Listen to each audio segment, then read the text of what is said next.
Doutor Olímpio, por tudo que o senhor ouviu aqui hoje nessa audiência pública, deu para identificar onde é que está o problema entre o recurso que existe para ele chegar no atendimento da criança e do adolescente? Acho que nós temos duas questões distintas e, ao mesmo tempo, importantes para a infância e a juventude.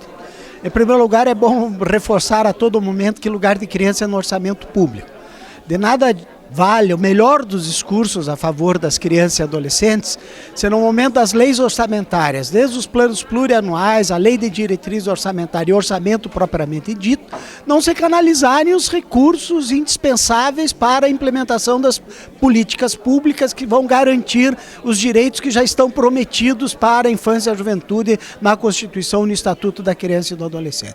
Eu acho que a audiência pública foi extraordinária, precisa se elogiar a atitude da Assembleia Legislativa, elogiar a iniciativa da criação de uma comissão específica para tratar dos direitos da infância e da juventude e dizer que o que ficou muito claro aqui, de um lado nós temos o funcionamento do Conselho dos Direitos da Criança e do Adolescente com problema de gestão, no que diz respeito à utilização de 230 milhões que estão disponíveis no fundo da infância e que não estão chegando às crianças e adolescentes.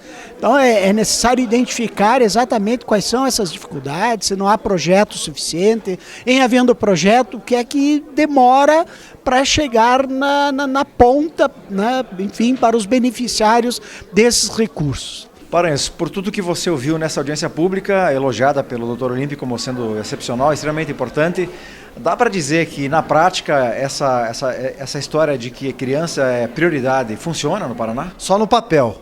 As pessoas engessam a máquina pública e criam obstáculos, né? A legislação é clara, transparente, eficaz, bonita, mas na prática não funciona. E a gente às vezes fala assim, o poder público engessa. Quem que engessa o poder público? São pessoas.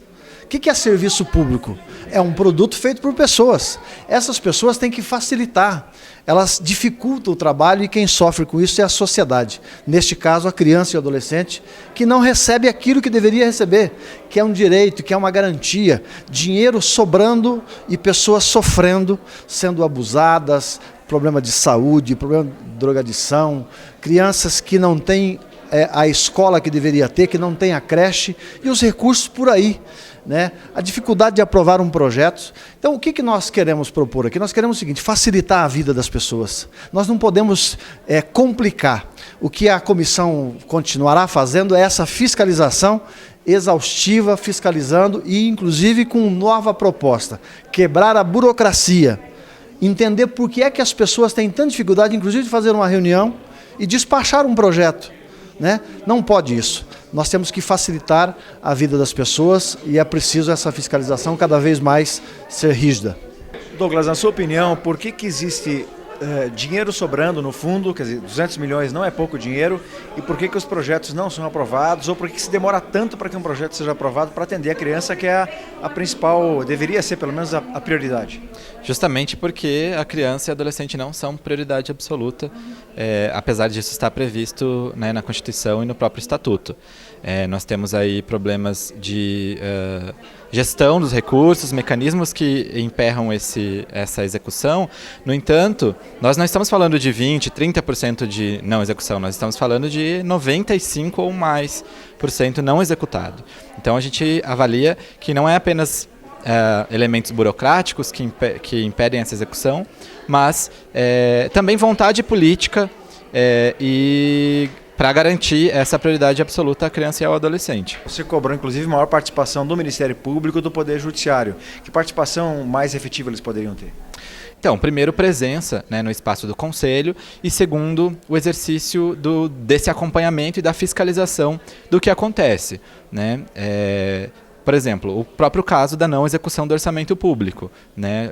Foi preciso haver uma mobilização para a realização dessa audiência para que esse tema viesse à tona. Se houvesse um acompanhamento permanente, isso já poderia ser discutido e, quem sabe, superado. Qual é a sua avaliação dessa audiência em termos de resultados positivos?